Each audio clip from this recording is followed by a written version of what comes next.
Now, in the ongoing NEET paper leak investigation, Bihar's Economic Offences Unit has issued notices to 9 candidates who appeared in the May 5th entrance test.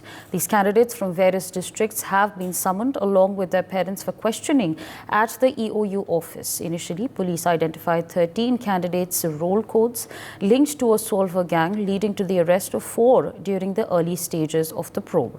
The EOU is expected to present a progress report on the NEET paper leak case to the Supreme Court during the next hearing scheduled on July 8th. Bihar Deputy Chief Minister Samrat Chaudhary has reacted on the ongoing NEET probe. Take a listen.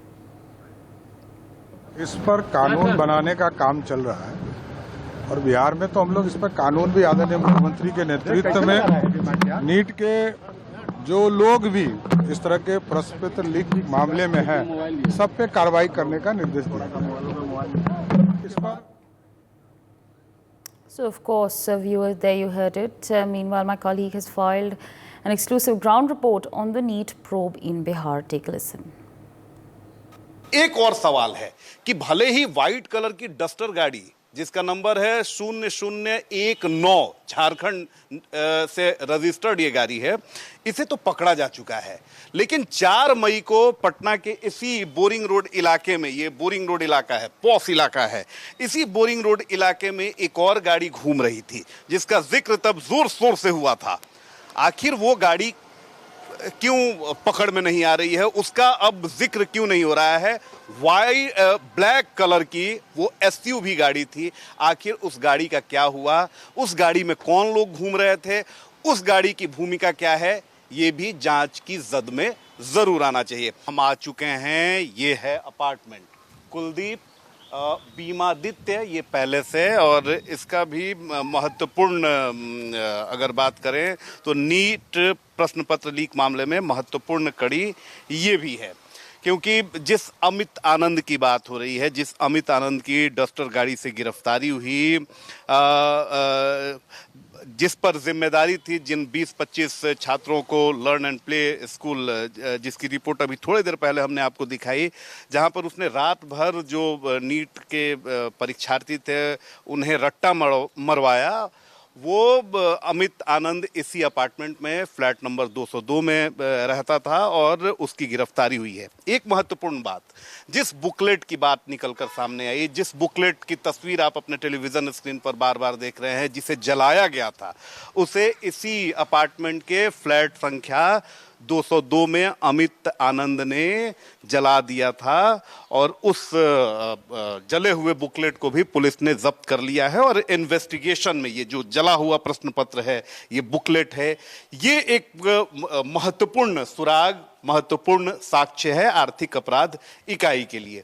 देखिए कि apartment है, ये भी अगर बात करें तो पटना का पौष इलाका है, शास्त्री नगर थाना इलाके में आता है। अपार्टमेंट के गार्ड साहब भी हैं। गार्ड साहब थोड़ा आप खड़े हो जाइए। ये बताइए क्या नाम है आपका? उमेश कुमार। अच्छा, इस अमित आनंद इसी अपार्टमेंट में रहते थे? हाँ।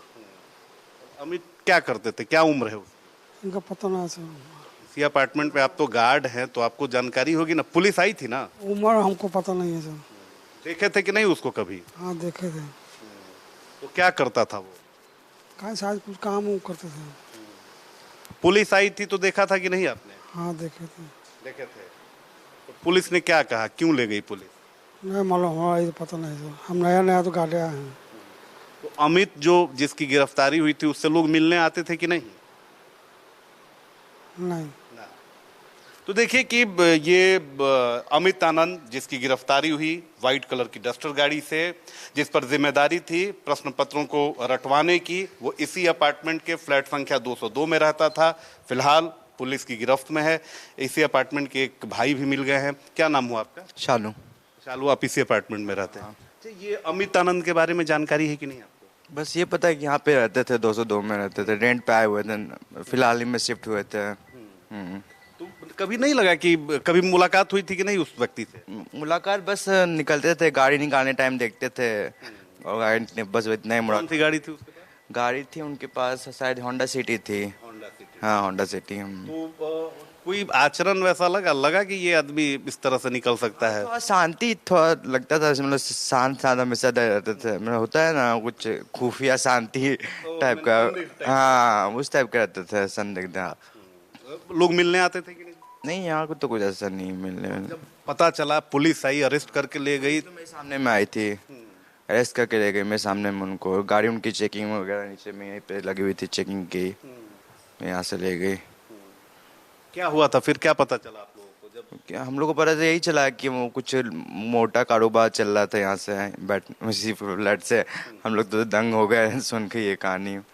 अब इस पूरे मामले की जांच ईओयू यानी इकोनॉमिक ऑफेंसेस यूनिट बिहार कर रहा है, आर्थिक अपराध इकाई ये इस पूरे मामले की जांच कर रहा है। डीआईजी के अंदर ये पूरी जांच जो प्रक्रिया है उसे आगे बढ़ाया गया है।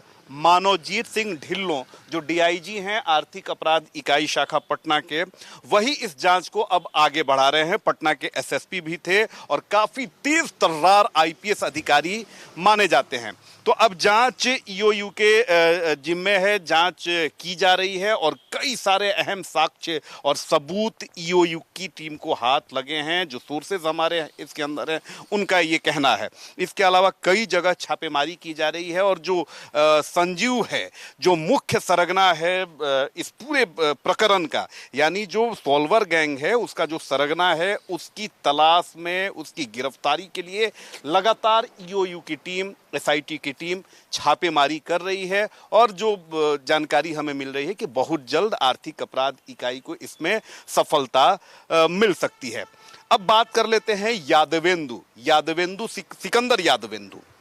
तो वो बिहार सरकार में इंजीनियर भी रह चुका है, लेकिन काफ़ी दागदार रहा है, भ्रष्टाचार में संलिप्त रहा है और बतौर इंजीनियर उसने कई सारे घोटालों को भी किया और अभी निलंबित चल रहा है। लेकिन क्योंकि घोटालेबाज व्यक्ति है, काफ़ी ही ज़्यादा इस तरह की चीज़ों में यानी गैर कानूनी कार्यों में संलिप्त रहा है, लिहाजा देखिए किस तरीके से मेडिकल प्रश्न पत्र लीक में वो शामिल हो गया और सबसे प्रमुख नाम बन गया है। हालांकि एक जानकारी उसके बारे में ये भी निकलकर सामने आ रही है कि उसकी जो बेटी है वो भी डॉक्टर है। अब ये जानकारी जो मिल रही है उसके अनुसार ये बात भी चर्चा में है कि क्या अपनी बेटी का एडमिशन भी उसने मेडिकल में कहीं फर्जीवाड़ा करके तो नहीं कराया।